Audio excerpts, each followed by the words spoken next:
They are all doing good right now. Everybody is super happy. They're the third largest tortoise species in the world. They're absolutely amazing. So this is our herd of Sulcatas. What is going on, everybody? Welcome back to another video here at Blake's Exotic Animal Ranch. As you guys see, fair. So today what we have in store for you all, as you guys see with the title of the thumbnail, we are going to be feeding, fixing up, and showing you guys my herd of African spur thighs or Sulcata tortoises. They're the third largest tortoise species in the world. They're absolutely amazing. But when you have a large herd in an area that's probably not 2 acres, which isn't, it's probably like, I would say 80 by 80. With a large herd like that, they destroy everything. They'll eat through the grass, they make holes, they do all kinds of stuff. And with the extreme heat that we've been having here in South Florida, they are trying to cool themselves down faster by digging holes. I've never had this happen before in 12 to 15 years keeping Sulcatas.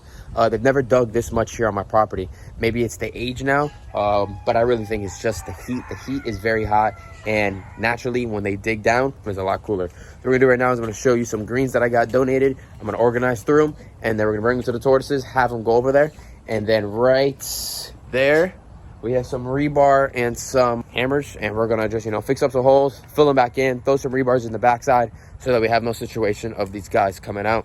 So right here, the back of my truck, we got 3 full bags of produce right here, all mixed greens, great stuff for the tortoises to get it donated from a great spot of mine. And yeah, let me go through real quick, and a couple seconds, we're gonna have it right there. When the grass isn't cut in the yard, it's a pain in the butt to pull a giant gorilla cart through the grass, fill the produce. You'll be surprised how heavy produce can actually get after time. But we are getting it through. Got some rebar back there as well. We have a shovel so we can fill in some holes, and we have a little bit of extra apples and like plums and stuff. And of those things, we're just gonna throw them to Moors because she always wants to have greens when she sees everything. Look, we got a tortoise hauling butt out of there. He's like, oh, I smell them greens. They all go crazy. All right, here we go. So we got quite a few holes right now, and that's just because it's been rainy like crazy, hot as heck, and I haven't got to them. But we're gonna get to them right now. Everybody is coming. They smell it all, really what it is. Birds! They're big old holes. But we watch every day, we pay attention, make sure nothing's going on. Look at the Rias. Throw all this stuff over real quick. Uh-oh, here they come. Bunch of apples, throw them all over. They absolutely love them. Danny. Throw a little bit of greens over for the Rias. You guys remember the Ria video? I said I'll give them greens. Well, that's the greens they get.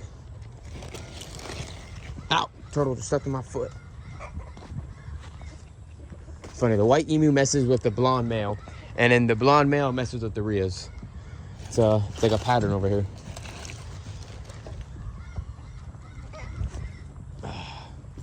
Some of the chickens and stuff.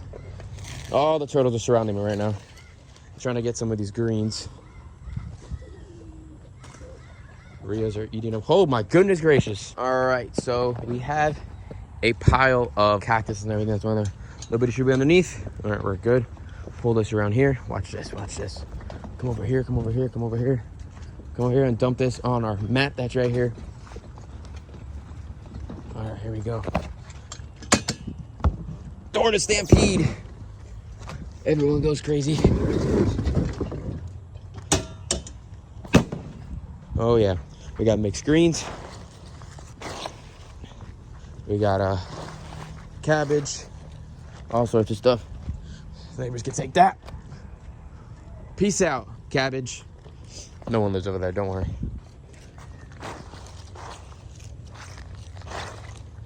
You always got to look through it again, because you can always find something that they don't like or that shouldn't be in there. You got to look once, twice, and 3 more times. Check them all out. So this is our herd of Sulcatas.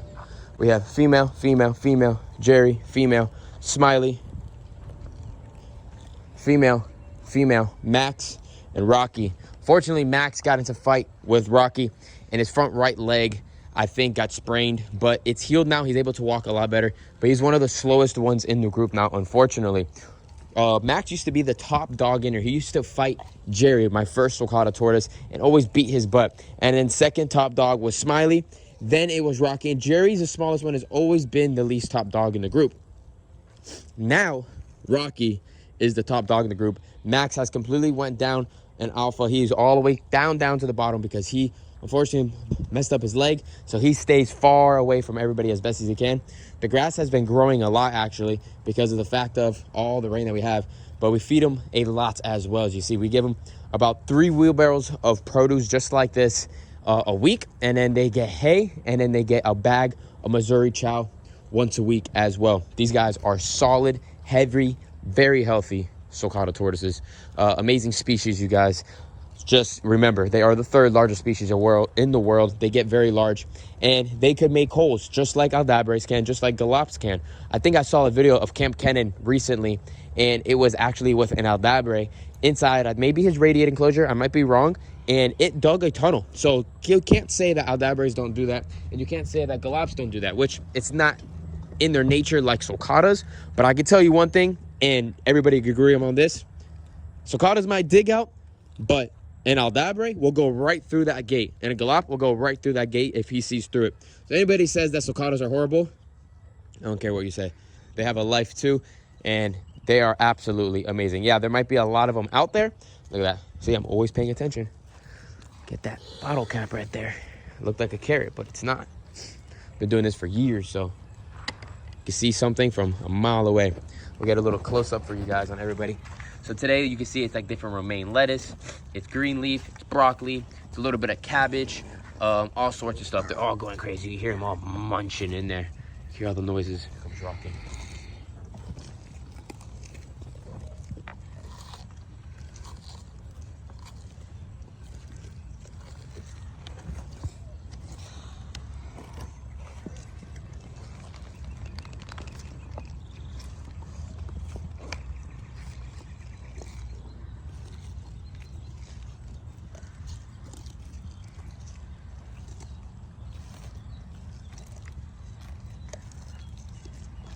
Rocky right there is still trying to figure out how to get into the middle of this mess right here. He's like, how do I get through? But he'll figure it out. They'll move around. Like Max backs up. He knows not to mess with anybody anymore because unfortunately he's not the strongest, which sucks, but he's all right. All right, I'm going to show you the hole that I need to worry about first the most, and that is right here. Our crown pigeons. Our crown pigeons are inside of this pen, and they do absolutely amazing. Unfortunately, we haven't had anything or any luck of breeding because the fact of, I think we have 2 females. I have to get them DNA sexed, and then I'll figure that out. Right here, we have this little tunnel right here, and that right there is not safe because of my crown pigeons. If it gets a little too deep, then the crown pigeons could come out, and we wouldn't want that to happen. So we're gonna fill that in real quick. All right, there we go. We're filled all in, and we are set to go.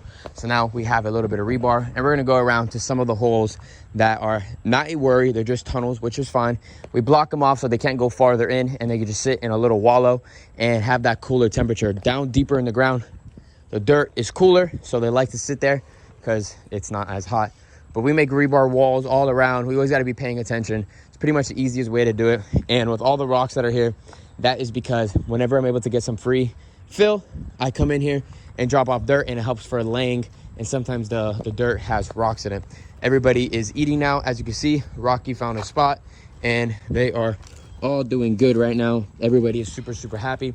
And also, I forgot to mention as well, about 2 to 4 times a month, I like to sprinkle a bunch of calcium inside of here, even though I have scattered around every once in a while Cuttlebone, but they get that too. And all the extra stuff around there is just big pieces of cactus that they ate and they couldn't get through, even though they have a strong draw, but some of it wasn't as solid as they want. But other than that, you guys, the Sulcatas look absolutely amazing. The other animals down in that section look great. We have a lot of water still down there, but it's life here on the ranch. There's not really much we could do. And then in this section right here, in the near future, probably next year, 2024, I've probably said this a few times already, we're gonna tear all of this down, probably put a small slab, a thin slab right here that's easy to remove if needed in the future, but just something there, and put 2 containers here. So, because this right here will blow the heck away if there is a hurricane, and we want everything as solid as can be. This is something we made temporary before, but it is time to now make this a solid structure. So I'm thinking 2 20-foot containers welded together, one side so the cow could come in, so like 2 stalls like a running barn, and then this side over here we'll have a section for the sulcatas to go in, and then the other side would be storage, so we could get all of our miscellaneous, or probably said that wrong, stuff from our main building, our fish gallery, and put it over here so we have that whole area cleared out, so it's nice and beautiful for videos and all that, and we don't have to have all that extra material in our eyes, you know what I mean? So what I'm thinking is having off the floor shelving, so the sulcatas can go under, they can use the whole entire thing, heated structure, solid, hurricane proof, and solid, it will never go anywhere. And it's a structure too, as well as another spot. People always ask what I would do if there's a hurricane and all that. Well, we have protocols, we have everything situated without a doubt, but that's another building. Let's say if something happened, we could put more animals inside of there and lock them down. It'll be anchored down deep into the ground. We'll have that metal container. Metal containers go through the ocean with that crazy weather out in the ocean and all that stuff, and I don't think we'll have a situation with the animals locked down in there. For certain stuff like moors, unfortunately, there's not much you could do. You just kind of like put a collar on her ankle and pray that your fences don't fall down, and if it does, hopefully somebody calls and doesn't steal her. But we never had that situation happen here on the ranch, and I'm gonna say this right now, knock on wood, we've been very lucky. But other than that, you guys, I hope you guys enjoyed today's video here at Blake's Exotic Animal Ranch. Just another thing that happens here on the ranch. We fed our African spur-thigh tortoises. They're doing absolutely amazing. And if you guys are interested in one of these large tortoises, I have them on my website, blakesexoticanimalranch.com. Check it out, you guys. I have other turtle species on there as well that might fit your needs. And one last thing, you guys, I have a Amazon wish list down in the description, and that right there helps feed some of my animals. I'm not asking for free things, but I'm asking for free things, I guess you could say. I don't like people just giving me money and then they don't know where their money is going to, even though it would go right back to the ranch. But an Amazon wish list, you know exactly what you're buying, and I can't, you know, eat tortoise chow, so it's not like I could use your money to go buy Starbucks or something like that. I'm using that product to feed these animals and all that cool stuff. So I really appreciate the support. Should give this video a thumbs up, subscribe to the channel, put your post notifications on, and we have some bangers coming out for you guys very soon. I'm actually headed to South America again, and we are going to be out into the look for a monster arapaima. We're going to be trying to catch a 10-foot arapaima, so stay tuned and tune into those videos. I really appreciate everybody's support, and without you guys, I definitely couldn't make these dreams possible. Anything is possible if you guys want to do it. There's nothing stopping you whatsoever. Make it happen. Your dreams can come true, and I did it. You can as well. Appreciate the support, and I'll see you guys later. Peace out, everybody.